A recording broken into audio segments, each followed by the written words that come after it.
Bonjour et bienvenue à tous. On vous retrouve encore une fois dans le cadre de ces capsules pour parler d'un sujet assez particulier cette fois et très technique. Il s'agit des smart contracts et la sécurité contractuelle. En effet, vous n'êtes pas sans savoir que le développement Internet et la multiplication des objets connectés à travers le monde s'accompagnent d'une croissance exponentielle des données créées sur Internet.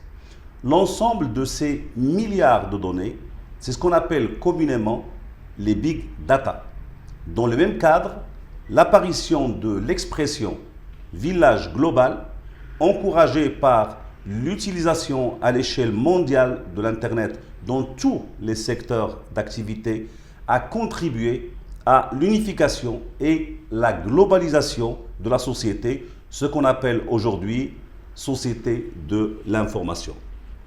Bien entendu, le développement d'Internet a eu pour impact le développement du commerce électronique, des contrats électroniques. Et puis, aujourd'hui, on nous parle des smart contracts.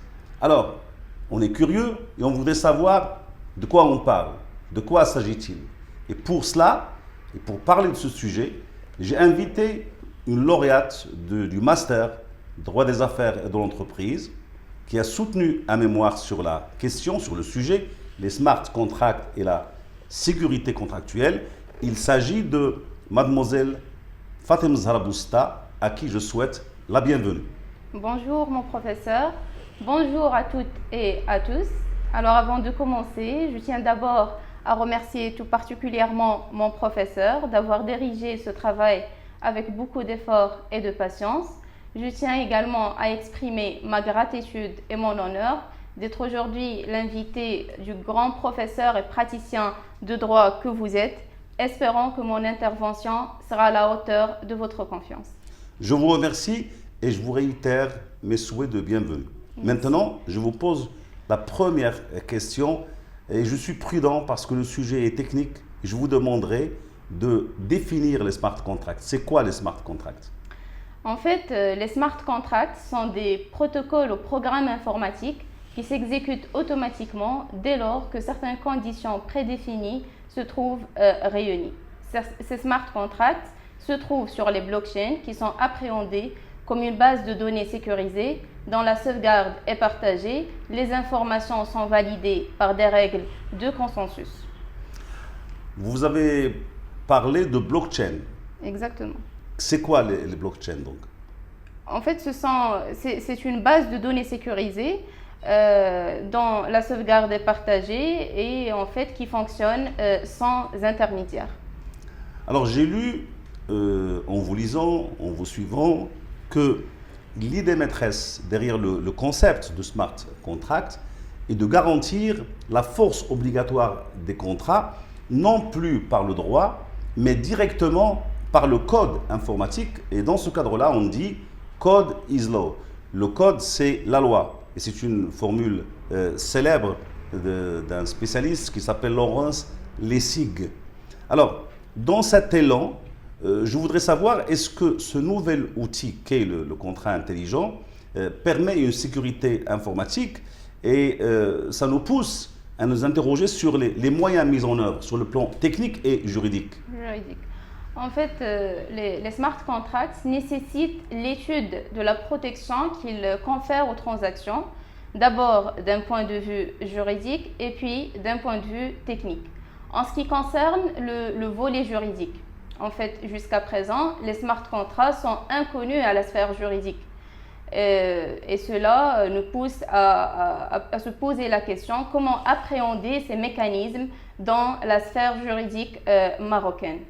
En fait, dans ce cadre, Jean Carbonnier précise que lorsque j'entends dire qu'il y a ici ou là un vide juridique et qu'il faudrait une nouvelle loi, je dis, n'y a-t-il pas dans la multitude de lois existantes une réponse à la question soulevée?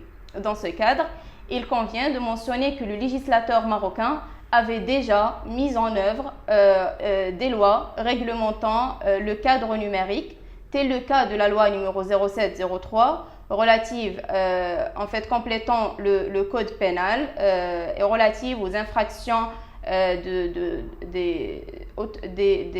fait, de traitement automatisé des données. La loi numéro 0908 relative à la protection des personnes physiques à l'égard de traitement des données à caractère personnel. La loi 5305 relative à l'échange électronique des données juridiques. Et récemment, la loi 4320 qui favorise un climat de confiance dont vont bénéficier les administrations, les organismes publics, les acteurs économiques et notamment les citoyens. D'un point de vue technique, en fait, la spécificité de ces programmes informatiques par rapport au système informatique traditionnel nous semble tenir en deux points. D'abord, la décentralisation et la duplication de l'information et des données qui constituent en fait une technique de sécurité, et puis la sauvegarde de la chaîne de blocs par un procédé de minage. Donc en fait, le législateur marocain essaie de mettre à niveau en fait son arsenal juridique. Exactement. Pour suivre cette évolution technique Exactement. et technologique.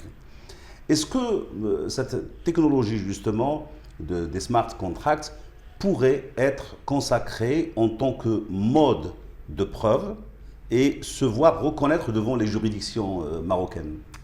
En fait, la loi 5305 a modifié la formulation de l'article 417 et précise que la preuve littérale peut également résulter de tout autre signe au moyen doté d'une signification intelligible. De même, la preuve littérale peut la preuve littérale sous forme électronique peut être en fait reconnue au même titre que la preuve sous forme papier, sous réserve qu'il soit émané d'une personne identifiée et conservé dans des conditions à en garantir l'intégrité.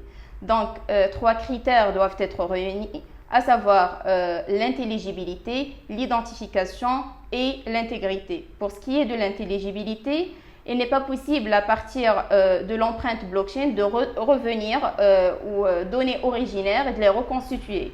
Mais en calculant à nouveau l'empreinte de ces données, si on la trouve identique à l'empreinte initiale, on peut là parler d'une sorte de correspondance intelligible. Ainsi, au niveau de l'identification, il faut retenir que l'anonymat n'est pas la règle en matière smart contractuelle et qu'il existe trois paliers qui nous permettent d'indicateurs.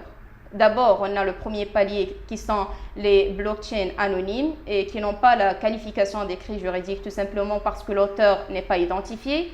Les blockchains pseudonymes dont l'auteur n'est en principe pas identifié mais pourrait l'être. En fait, dans ce cas, c'est en fonction de cas qu'on peut dire qu'ils ont ou non la qualification d'écrit électronique. Et puis, on a les blockchains identifiantes et dont l'auteur est qualifié. Très bien. Alors, s'agissant des smart contracts, tout paiement doit être fait par les crypto-monnaies qui ne sont pas forcément faciles à qualifier au regard des classifications existantes. Alors, on est en droit quand même de nous interroger sur la qualification et le régime juridique applicable à ces actifs d'un nouveau genre au niveau national et international. Parce que ce problème de crypto-monnaie, c'est un sujet d'actualité d'abord et très très sensible.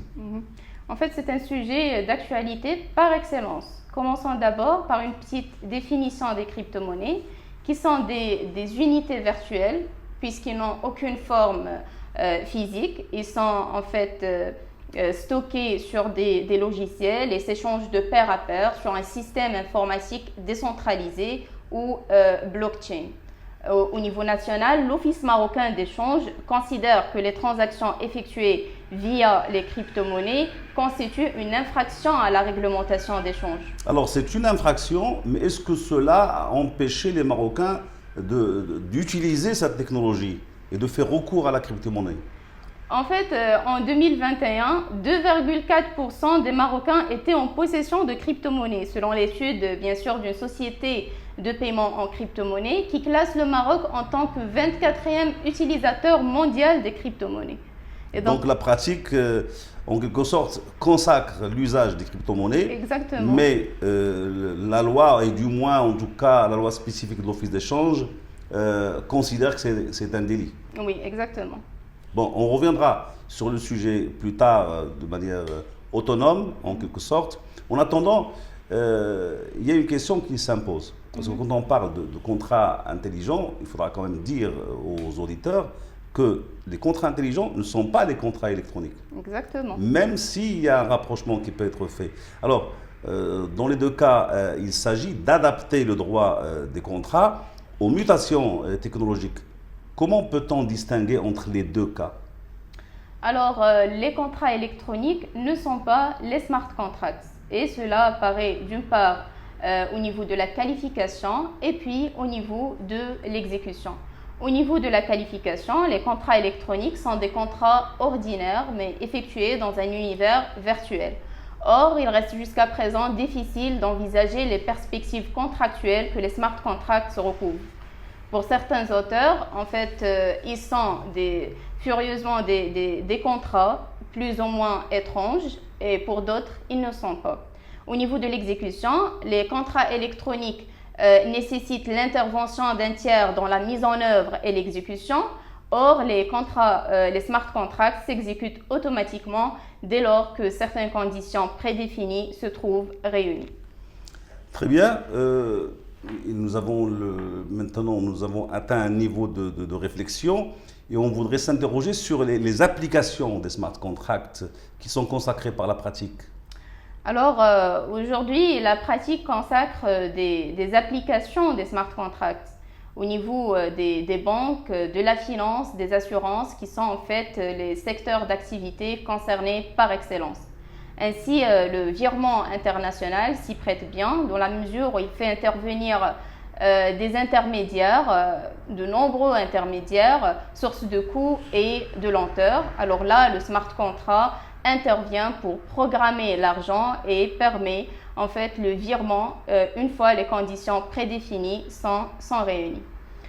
Également, l'utilisation des smart contracts pourrait en fait se voir bénéfique pour les entreprises puisqu'ils peuvent intervenir au niveau de la création d'une société par l'accomplissement des démarches plus vite et avec des frais réduits. C'est ça, donc il y a un problème de rapidité. Exactement. Alors, comment on peut garantir, parce que comme il y a un risque sur le plan de la protection des données à caractère personnel dans le cadre des smart contracts?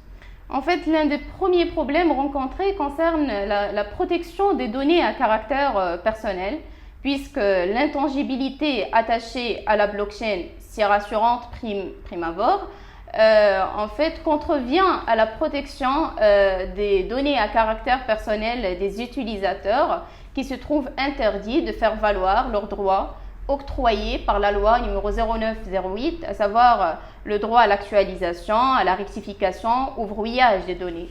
En fait, afin de résoudre ce problème, il y a maintenant des développements qui sont en cours sur les blockchains qui vont permettre aux utilisateurs d'y accéder à leurs données à travers un smart contract qui ne fonctionne qu'en présence d'une clé de l'utilisateur, en fait couplée d'une autre clé qui, une fois supprimée, interdit à jamais l'accès aux données. Donc il y a une protection. Une protection technique. Technique. Oui, exactement. Je finis avec une question qui nous intéresse en tant que juriste et qui intéresse aussi les avocats, les juges. Est-ce que, ou comment plutôt, le smart contract intervient pour réduire le contentieux? En fait, les smart contracts peuvent avoir un rôle primordial en matière de contentieux. Dans ce cadre, le co-contractant n'aura plus à faire constater l'inexécution de son obligation par l'autre partie, parce que le terme smart constitue l'automatisation du protocole qui, une fois les conditions réunies sont là et s'exécutent automatiquement. Et donc là, il y a une garantie de la force obligatoire, non pas par le droit seul, mais également par la technique et le code informatique généré. Donc ça donne toute sa vérité à la formule code is law. Exactement. Bien écoutez, je vous remercie pour ces explications Merci sur un sujet très technique, mais aussi qui relève du droit. Et je vous souhaite une bonne continuation sur le plan professionnel, Merci. comme sur le plan de la recherche, parce que je suppose que vous allez postuler pour le doctorat Exact. très très bientôt à la rentrée, Inch'Allah. Alors, avant de nous quitter, je vous pose la question classique que je pose à tous mes auditeurs. En fait, l'objectif, nous voulons dire qu'il faudra aux auditeurs et à nous-mêmes qu'il ne faudra pas oublier le volet lecture. C'est pour ça que j'intègre avec cette discussion sur le droit une discussion sur la littérature. C'est ce que j'appelle la chronique littérature. Alors, qu'est-ce que vous lisez en dehors du droit en ce moment? Alors dernièrement, je viens d'achever en fait la lecture d'un ouvrage du père de la psychanalyse, le grand Sigmund Freud, intitulé La psychopathologie de la vie quotidienne. Vu que j'étais intéressée par la recherche de la cause derrière certains petits aléas de la vie quotidienne, à savoir les fautes d'écriture, de lecture, l'oubli de nom, en fait les actes manqués. En fait, l'auteur a essayé de répondre à cette question en montrant que ces petits riens sont des manifestations de l'inconscient, travailleur infatigable et qui traduit nos désirs. En fait, c'est une fusion à la fois entre la psychologie et la philosophie qui demande beaucoup de concentration, mais qui le mérite. Je vous invite vivement à le découvrir. Ben, je vous remercie pour cette invitation. Donc, psychopathologie de la vie quotidienne, c'est Sigmund Freud. Alors, quand je lis la présentation, on nous dit oublier un nom, casser un bibelot familier, se tromper de clé, commettre un lapsus. Tous ces petits accidents ordinaires doivent, d'après l'auteur, s'interpréter comme des manifestations de l'inconscient. En effet, celui-ci, en parlant de l'inconscient, travaille sans cesse et de manière infatigable. Freud a montré comment le rêve était la voie royale d'accès à l'inconscient. Il dessine dans cet ouvrage, qui date de 1901, d'autres chemins vers cette part qui échappe à notre contrôle et qui, par ces manifestations, traduit nos désirs. Alors vous avez entre les mains la collection biblioclassique. Exactement. Mais en fait, je dois informer nos suiveurs que Payot a republié l'ouvrage en date du 19 janvier 2022. Donc, vous trouverez facilement ce livre si cela vous intéresse. En tout cas, je vous remercie pour cette présentation, Merci ce rappel d'un ouvrage classique. Je vous remercie pour votre intervention. Merci. Je vous souhaite une bonne continuation et je vous dis à très bientôt et à nos auditeurs, merci et au revoir.